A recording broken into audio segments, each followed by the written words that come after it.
Sabina Po'latova bir necha yillardan buyon yoga bilan shug'ullanib keladi.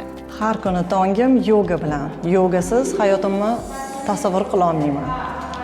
Bir paytlar o'z sog'lig'ida jiddiy muammolarga duch kelgan qahramonimiz davo izlab yoga mashg'ulotlariga murojaat qildi. Men aslida bankir edim. 20 yil davomida o'tirib, beharakatlikdan ko'p kasallikka duchor bo'ldim. Buqog'im bor edi, gormonal buzilishi bor edi, uni to'g'riladim. Oshqozon ichak sistemasi yomon ishlagan, hattoki dorilar ham ta'sir qilmay qolgan. Shundan keyin shu mashqlar qilib oshqozon ichak tizimim ham sog'lomlashdi.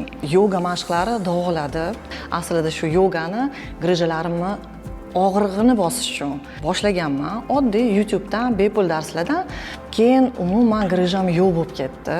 Ammo vaqt o'tishi bilan u yogani faqat jismoniy mashqlar emas, balki ruhiy tiklanish, hayotga yangicha nazar bilan qarash maktabi ekanini anglab yetdi. Adam rahmatli har doim aytardilar. Tibetda 100 yoshdan oshadi, juda ham uzoq umr ko'rishadi. Ular chunki mashqlar qilishadi. U mashqlar yoga mashqlari. 5 tagina yoga mashqini qilib 100 yoshdan oshib yurishar ekan. Shuning uchun qiziqib qolib, YouTube'dan qidirdim, topdim, shug'ullandim. Keyin adam borayotgan yogaga borib ko'rdim. Hech qanaqa mashq qila olmadim. To'g'risi, u payt juda ham sog'lig'im yaxshi emas edi.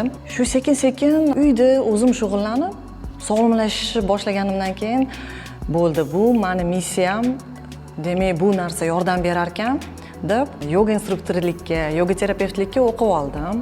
Mana endi ayollarga sog'lomlashishga yordam beryapman. Bugun Sabina opa minglab shogirdlarga ega. Uning darslariga nafaqat poytaxtdan, balki turli viloyatlardan ham qatnashuvchilari bor. Shogirdlarim bor, shogirdlarim o'rgatishyapti mashqlar orqali qanaqa sog'lomlashishni. Masalan, shogirdlarim bor, skolioz bilan kelishgan, shuni davolaganlaridan keyin hozir yoga instruktorlikka o'qib, mana shu yerda dars beradilar. Ma'lum bir mashqlar bor-da, bo'g'imlarni moylaydi, yuragiga yordam beradi, kardio mashqlar ham bor. Biz mushak ham o'stirishimiz kerak, mushak yog'larni eritadi, mushak qonni aylantirib beradi, mushak shishlarni haydab beradi. Mana shu mashqlar orqali hozir men bemalol ayta olaman, 100% sog'lomman. Men hozir 44 yoshman, 25 yoshimda men bunchalik o'zimni sog'lom his qilmaganman. Sal qon bosimim bor edi. Keyin ozgina qo'l oyoqda uvishishlar boshlangan edi. Keyin menga tavsiya berishdi Sabina Po'latovani. Men keyin ijtimoiy tarmoqlarda ko'rib, mashqlarini 1 yildan beri haftasiga 3 marta qatnayman har doim. O'zimda ancha yaxshi o'zgarishlar. Birinchidan, vaznim o'zi har doim bir xil anaqada turibdi. Qon bosimim me'yorida, oyoq qo'llarimda ham chiniq og'riqlar yo'q, yaxshi.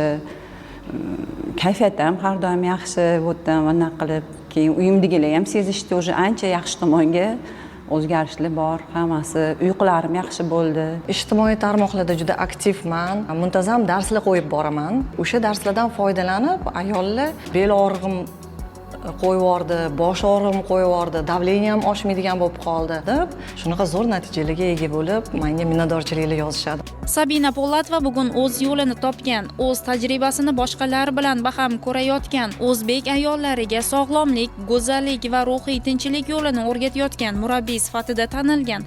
Hozir 5-10 minut sog'liqqa har kuni muntazamlikda vaqt ajratganimiz yaxshi.